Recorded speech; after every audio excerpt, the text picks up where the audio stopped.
আল্লাহ পাক জাল্লা জালালুহু ওয়া মানওয়ালু রূহ বানাইছেন, অন্তর আত্মা আল্লাহ পাক দান করছেন। এই দেহের যেরকম খোরাক লাগে আত্মারও খোরাক লাগে। দেহ যেরকম তার খোরাক না পাইলে কষ্টবোধ হয়, অনুরূপভাবে আত্মার যখন খোরাক না পায় আত্মা, ওখানে অশান্তি তৈরি হয়, পেরেশানি তৈরি হয়, অস্বস্তি তৈরি হয়। হ্যাঁ, এবং সেই অশান্তির আগুনে রূপ নেয়।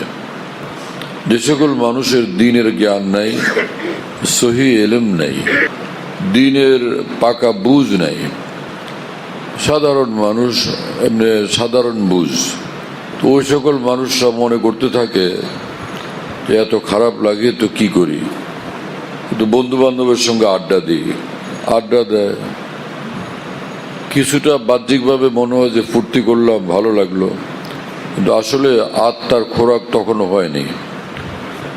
তো কি করা যাবে, তো চলো মদ খাই, নেশা করি। ওই যে অস্বস্তি, অশান্তি, হ্যাঁ, কষ্ট, পেরেশানি, এটা লাঘব করার জন্য এই সকল ফন্দি আটে মানুষ, কিন্তু কোনো কিছুতেই আরাম লাগে না। দেখা যায় যে এরকম প্রিয় তোমার জন্য পাগল মানুষ, যে অশান্তির আগুন নিভানোর জন্য প্রিয় তোমার সঙ্গে সাক্ষাৎ করতে গেছে, তাও তার আরাম হয়নি, কোনো ঝামেলা হয়ে গেছে, পরে দেখা গেল আত্মহত্যা করছে, সেও আত্মহত্যা করলো। এদিকে আত্মার শান্তি হলো? আত্মহত্যা কোনো আত্মার শান্তির পথ? হ্যাঁ, কি মানুষের বুঝ। হ্যাঁ, তো কেউ গিয়া সিনেমা হলে ঢুকলো আত্মার শান্তি খুঁজে, আলোকিত মানুষ পাওয়া যায় নাকি ওখানে, আলোকিত মানুষদের কাছে আত্মার শান্তি খুঁজে, আলোকিত পরিবেশ, ওখানে গিয়া আত্মার শান্তি খুঁজে, পরে তারপরও এসে দেখা যায় অশান্তির আগুন নিবে নেই। এই হলো এক অবস্থা। আরেকটা লোক, সে যে অশান্ত মন, অশান্ত হৃদয়, অশান্ত আত্মা নিয়া সে উজু করলো, আর মহান আরশের মালিক, আসমান জমিনের মালিক, আমার মহান স্রষ্টা তিনি, আমার পালন কর্তা তিনি, তাকে ডাকি দেখি ভালো লাগে কিনা। উজু করলো, 2 রাকাত নামাজ পড়লো, 2 রাকাত নামাজ পড়তে পড়তে এখন ভালো লাগে, এখন আরাম লাগে, সেজদায় গিয়ে খুশি লাগে, শান্তি লাগে। কিছুক্ষণ আল্লাহর কাছে হাত পাতলে, মহান আল্লাহর কাছে 2টা কথা বললে মনটা হালকা হয়, হ্যাঁ, অশান্তি লাঘব হয়, কষ্ট দূর হয়। এত কষ্ট, পেরেশানি, সংকট, সমস্যার মধ্যে একটা স্বস্তি বোধ হয়। হ্যাঁ, আমার ভাইরা, এতে প্রমাণিত হয় যে দুনিয়ার কোনো বস্তুর দ্বারা, দুনিয়ার কোনো কিছুর দ্বারা আত্মার শান্তি লাভ সম্ভব না। আত্মা শান্তি পায় মহান আল্লাহকে ডাকলে, আত্মা শান্তি পায় আল্লাহর বন্দেগী করলে, আত্মা শান্তি পায় আল্লাহকে ভালোবাসলে, আত্মা শান্তি পায় আল্লাহর জন্য দুই ফোঁটা চোখের পানি পড়লে। এক বুজুর্গ ছিলেন হযরত শাহ আব্দুল গনি ফুলপুরি রহমতুল্লাহ আলাইহি, 12 বার যিনি রাসূলুল্লাহ সাল্লাল্লাহু আলাইহি ওয়াসাল্লামকে স্বপ্নে দেখছিলেন, তিনি বলতেন যে আমার ভাই, তুমি জিকির করতেছো বা দোয়া মুনাজাত করতেছো আল্লাহর কাছে, হঠাৎ যদি আপনাতেই চোখের পানি বের হয়ে আসে, তো বুঝবা যে আসমান থেকে কবুলিয়তের রশিদ এসে গেছে। হ্যাঁ, যে কোনো জায়গাতে মানুষ টাকা দিলেও তো একটা রসিদ দিয়ে দেয়, যে প্রাপ্তি সনদ এটা আমি পাইলাম, যে তার ডকুমেন্ট। হ্যাঁ, তো বান্দা যখন জিকির করে আর আপনাতেই কান্না আসে, হ্যাঁ, দোয়া মোনাজাত করে এমন ভাবে কান্না আসে, নিজেকে থামায় রাখা যায় না, এইভাবে কান্না আসতে থাকে। এরকম কান্না যদি আসে তোমার, তা আলামত যে সমঝ লেনা कि बस कबूलियत की रसीद आ गई। ভাই তখন বুঝবা যে কবুল হওয়ার রশিদ তোমার কাছে পৌঁছে দেওয়া হয়েছে, কবুলিয়তের রশিদ তোমার হাতে এসে গেছে। আমার ভাইরা, সেই কথাই কোরআনে কারিমে মহান রব্বুল আলামিন বলেন যে আলা বিযিকরিল্লাহি তাতমাইন্নুল কুলুব, যে আল্লাহ পাকের জিকিরের দ্বারা অন্তরে শান্তি আসবে, আল্লাহ পাকের স্মরণের দ্বারা, আল্লাহর ধ্যানের দ্বারা অন্তরে শান্তি আসবে, আল্লাহর সঙ্গে মশগুল হওয়ার দ্বারা অন্তরে শান্তি আসবে, আল্লাহর সামনে সিজদা করার দ্বারা অন্তরে শান্তি আসবে। হ্যাঁ, সে সারা দুনিয়া থেকে আলোক হয়ে গেছে মানুষটা, আপনজনরা কেউ কাছেও নেই, স্ত্রী সন্তান সব বাড়িতে এবং দেশে। আর নিজের কোনো ভালো পোশাক আদি, সেটাও স্বাভাবিক যে পোশাক, সেটাও সঙ্গে নেই। এহরামের 2 কাপড় পরা মানুষটা আল্লাহর ঘর কাবার চতুর্দিকে ছুটাছুটি করতেছে, তওয়াফ করতেছে, ওখানেই তার কাছে শান্তি লাগে, আরাম লাগে। আল্লাহর ঘর কাবার তওয়াফের ভিতরে এত শান্তি, এত আরাম। আমরু আলা দিয়ারে দিয়ারে লাইলা উকাব্বিলু যাল জিদারা ওয়া যাল জিদারা ওয়া হুব্বু দিয়ারে শাগাফনা কলবি ওয়ালাকিন হুব্বু মান সাকানা দিয়ারা। ভাই, এখানে এই ঘরের চতুর্দিকে দৌড়াদৌড়ি ছুটাছুটি করতেছ কিসের জন্য? যে ভাই, ঘর না, ঘরওয়ালাকে খুঁজতেছি। ঘর তো 2 চোখে দেখি, ঘরের চতুর্দিকে তওয়াফ নামের ছুটাছুটির দ্বারা ঘরওয়ালাকে খুঁজতেছি, ঘরের মালিককে খুঁজতেছি, ঘরওয়ালার সঙ্গে মহব্বত আর ভালোবাসার সম্পর্ক পয়দা করতে চাইতেছি, ঘরওয়ালাকে ভালোবাসে সেই কথা ঘরওয়ালাকে দেখাইতে চাইতেছি। হ্যাঁ, এক বুজুর্গ, তিনি ভোর রাত্রে উঠতেন এবং তাহাজ্জুদের নামাজ পড়তেন, 2 রাকাত পড়তেন তো কান্নাকাটি করতেন, চোখের পানি পড়তো, চোখের পানি ফেলতেন, আবার উঠে গিয়ে আরেক জায়গাতে 2 রাকাত পড়তেন না, ওখানে কান্নাকাটি করতেন।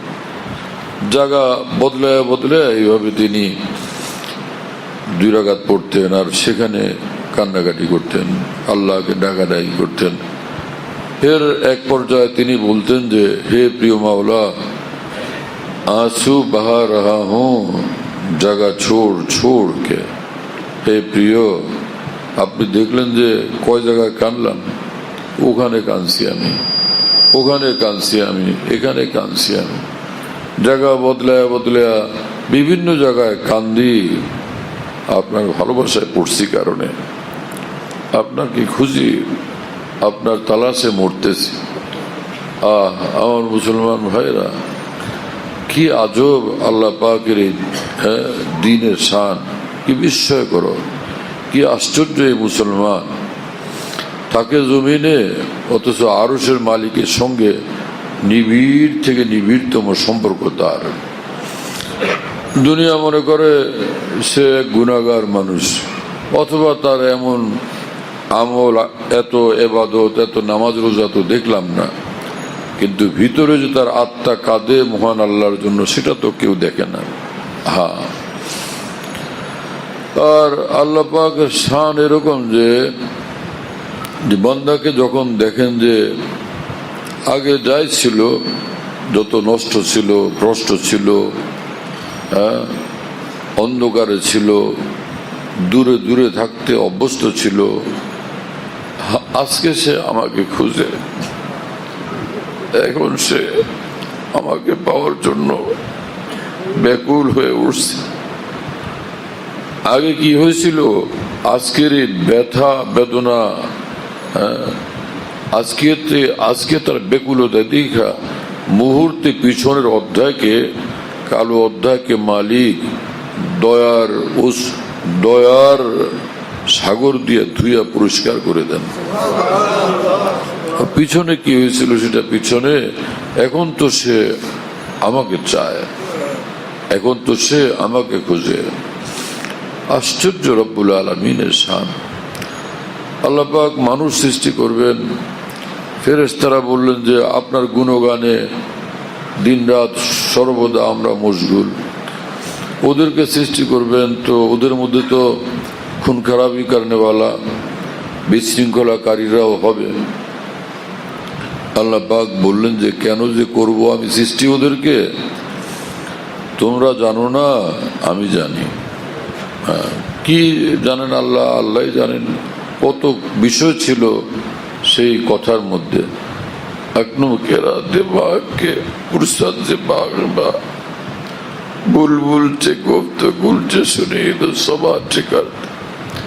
কে জিজ্ঞেস করবে এখন মাওলাকে কি কি জানেন আপনি একটু বলেন।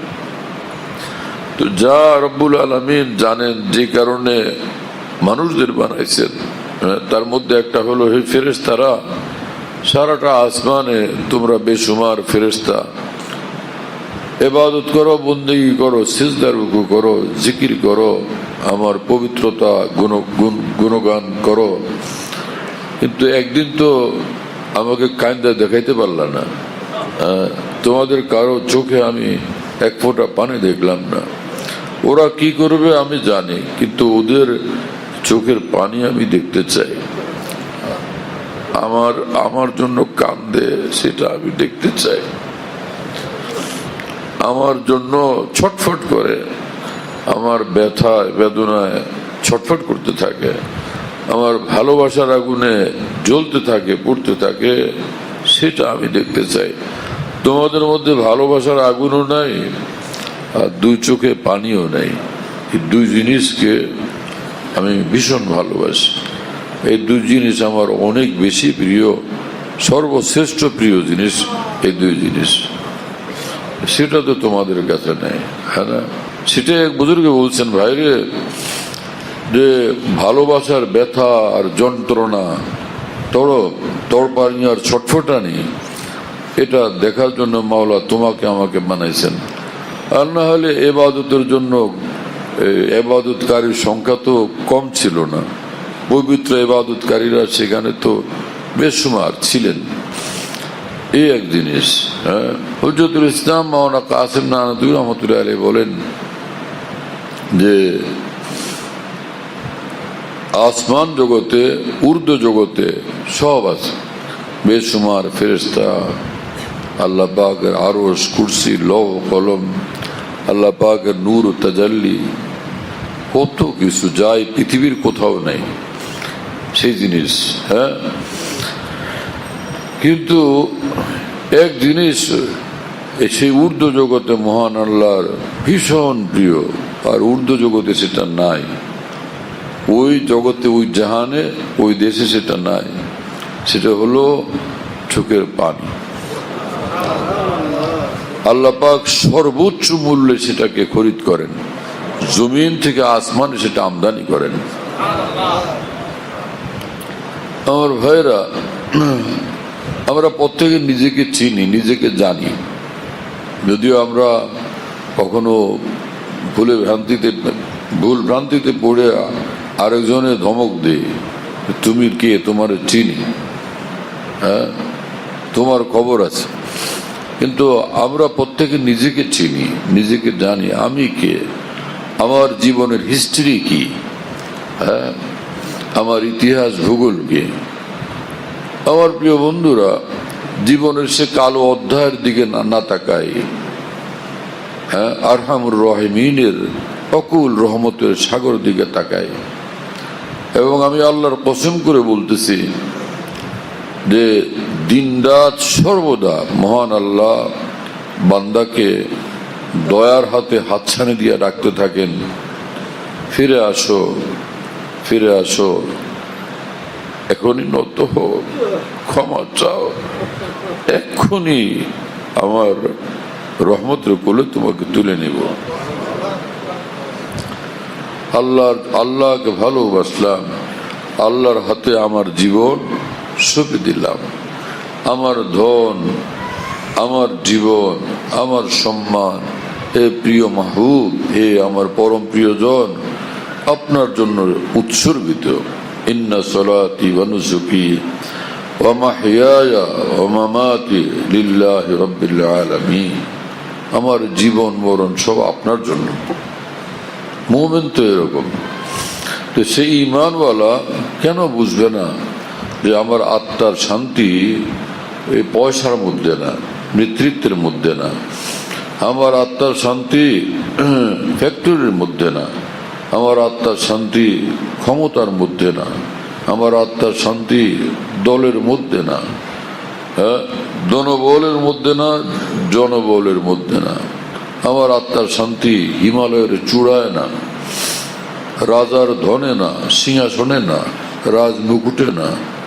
আমার আত্মার শান্তি আমার আল্লাহকে ভালোবাসার মধ্যে, আমার আত্মার শান্তি আমার আল্লাহকে ডাকার মধ্যে, আমার আত্মার শান্তি আমার আল্লাহর সঙ্গে মশগুল হওয়ার মধ্যে, আমার আত্মার শান্তি আল্লাহর কদমে সেজদায় পড়ার মধ্যে, কপালটা সেজদায় আল্লাহর কদমের উপর রাখার মধ্যে। মানুষ শ্রদ্ধায় প্রিয়জনের চরণ ধুলি নেয়, এরকম বিভিন্ন সমাজের রেওয়াজ আছে। ঈমানওয়ালাদের জন্য আল্লাহ পাক ঈমানি রেওয়াজ বানায় দিয়েছেন যে কারো চরণ ধুলি নিতে হবে না, মহান আল্লাহর চরণের নূর ও তাজাল্লি গ্রহণ করো। চরণ ধুলি না, এই চরণের তাজাল্লি নাও, এই চরণের মহব্বত ভালোবাসা নাও। হ্যাঁ, তোমার মহান প্রভুর চরণের প্যার গ্রহণ করো সেজদা করার দ্বারা। সেজদা যে কি জিনিস, ইয়া আল্লাহ, কত বড় দৌলত, কত বড় সম্পদ। আমরা এই জমানার দুর্বল মুসলমানরা আর না পারি 5 ওয়াক্ত তো মহান আল্লাহকে ডাকি, 5 ওয়াক্ত নামাজ তো পড়ি, এতটুকু তো আগে আসি। নামাজের ব্যাপারে কেন পিছনে থাকে? রাসূলুল্লাহ সাল্লাল্লাহু আলাইহি ওয়াসাল্লাম বলেন, জুইলাত কুররাতু আইনি ফিস সালাহ। আমি যখন নামাজ পড়ি আমার চক্ষু শীতল হয়, হৃদয়টা জুড়ে যায় মাওলার গভীর সান্নিধ্যের পরশে। হ্যাঁ, এবং তিনি বলেন আসসালাতু নূর, নামাজ তো ভাই নূরই নূর। আর যখন অন্তরে নূর আসে তখনই অন্তরে শান্তি আসে। অন্তরে নূর আসলে অন্তরে শান্তি আসে। আর অন্তরে নূর আসে আল্লাহকে খুশি করার আমল করলে, নামাজ হোক, জিকির হোক, তেলাওয়াত হোক, সুন্নতের আমল হোক, আল্লাহকে খুশি করার যে আমল, এরকম প্রতিটি সুন্নাহ মোতাবেক আমলের বরকতে অন্তরে নূর আসে। আর এই নূর বাড়তে থাকে, শান্তি বাড়তে থাকে। নূর যত বৃদ্ধি পায় শান্তি তত বৃদ্ধি পায়। সে পথে হাঁটার, সেই পথে আসার, সেই পথে হাঁটার, সেই পথে চলার, সেই পথে জীবনকে উৎসর্গ করার তৌফিক দেন আল্লাহ আমাদের সকলকে এবং সকল মুসলমানকে। ভাই, কাকে কেমন সেটা দেখার দরকার নেই। হ্যাঁ, আমি নিজেকে দেখি, ভাই আমি কে, আমার জীবন সম্পর্কে তো আমি জানি। প্রত্যেকে নিজেকে দেখি আর নিজের জীবনের ভুলগুলোর জন্য আল্লাহর কাছে কান্দি, আর সেটাকে শুধরানোর এখনই উদ্যোগ নেই। এটা পেশাবের বাগান, ময়লার বাগান, গোবরের বাগান, কিন্তু ইচ্ছা করলে আজকে আমি এটাকে ফুল বাগান, গোলাপের বাগান বানাইতে পারি, আজকে এখানে হাসনাহানা লাগাইতে পারি। হ্যাঁ না? তো গোবরের বাগান বানায় কি ফায়দা? চলো এটাকে গোলাপের বাগান বানাই। আমার প্রিয় বন্ধুরা, চলেন তো সকলে আমরা জীবনটাকে ইমানের গোলাপের বাগান বানাই, আল্লাহর জিকিরের গোলাপ বাগান বানাই। আল্লাহ পাকের পছন্দের এক ফুলের জীবন আমরা গড়ার উদ্যোগ নিয়ে চেষ্টা করি।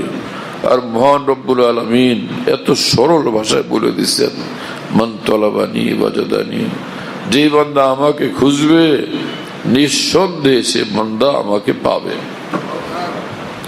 আমার ভাইরা, আল্লাহ তো এরকম সহজ করে বলে দিচ্ছেন, ফের এটাকে কঠিন ভাবার তো কোনো কারণ নেই। হ্যাঁ, আর বাকি হলো আমাদের অসংখ্য ভুল। তো তার জন্য তো আল্লাহ পাক রাস্তা বাতলাইছেন, চোখের পানি ফেলো, কাঁদো, কাঁদতে না পারলে কান্নার ভান করো, কান্নার ভঙ্গি, কান্নার রং দেখাও, হ্যাঁ, অনুতাপ করো, অনুশোচনা করো। এর দ্বারা তোমার জীবনের কালি সব ধুয়ে মুছে পরিষ্কার হয়ে যাবে। তুমি ফেরেশতা হয়ে আমার কাছে আসবা, বরং ফেরেশতার চেয়েও ঊর্ধ্বের মর্তবা তোমাকে আমি দান করব।